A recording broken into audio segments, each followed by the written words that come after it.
So చాలా మంది students కున్న మెయిన్ డౌట్ ఏంటి అంటే, మేము గిట్ హబ్ లో లింకులు పెడుతున్నాము, నిజంగా హెచ్ఆర్ చెక్ చేస్తారా లేదా అనేది. కానీ ప్రతి హెచ్ఆర్ కూడా రెజ్యూమ్ ని షార్ట్ లిస్ట్ చేసే స్టేజ్ లో వాళ్ళు లింక్ ఓపెన్ చేసి చెక్ చేస్తారు. లింక్ ఓపెన్ చేసి ఏం చెక్ చేస్తారంటే, అసలు యాక్టివ్ రిపాజిటరీస్ ఉన్నాయా లేదా, రిపాజిటరీలో ఉన్న కోడ్ రియలా ఫేకా, లేదా ఎక్కడన్నా కాపీ చేసి కోడ్ పెట్టేశారా, ఇలాంటివన్నీ రెజ్యూమ్ షార్ట్ లిస్ట్ చేసేటప్పుడు చెక్ చేస్తారు హెచ్ఆర్స్. అండ్ టెక్నికల్ ఇంటర్వ్యూస్ లో కూడా నువ్వు ఎప్పుడైతే రెజ్యూమ్ షేర్ చేస్తామో, టెక్నికల్ ఇంటర్వ్యూలో ఆ ప్రొఫైల్ ఓపెన్ చేసి గిట్ హబ్ లింక్ ఓపెన్ చేసి అసలు నీకు ఈ ఐడియా ఎలా వచ్చింది, ప్రాజెక్ట్ ఎక్స్ప్లెయిన్ చేయమని అడుగుతారు, ఆర్కిటెక్చర్ ఎక్స్ప్లెయిన్ చేయమని అడుగుతారు, ఆ డేటాబేస్ స్ట్రక్చర్స్ ఎలా రాసావని అడుగుతారు. సో వీటన్నిటితో పాటు కూడా ఆ ప్రాజెక్ట్ అంటే ఈ ఐడియాని టెక్నికల్ గా నువ్వు ఈ ప్రాబ్లమ్ ఎలా సాల్వ్ చేస్తున్నావు అని కూడా అడుగుతారు.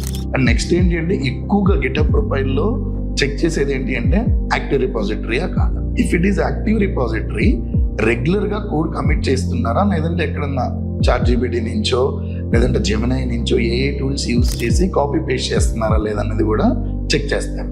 హార్ష్ రియాలిటీ ఏంటి అంటే, చాలా మందికి తెలియంది, హెచ్ఆర్స్ అందరూ కూడా గిటప్ ప్రొఫైల్ ని చాలా హై ప్రయారిటీగా తీసుకుంటారు. అప్పుడే క్యాండిడేట్ మీద ఒక మంచి ఒపీనియన్ క్రియేట్ అవుతుంది. రియల్ గా కోడ్ రాశాడు, నేర్చుకుంది మొత్తం ఆ కాన్సెప్ట్స్ అని అప్లై చేసి ఒక రిపాజిటరీ క్రియేట్ చేసి ఒక రియల్ టైం ప్రాజెక్ట్ చేశాడు అని ఒక కాన్ఫిడెన్స్ రావాలి అంటే ఒకే ఒక సొల్యూషన్ ఏంటి అంటే గిటప్ ప్రొఫైల్.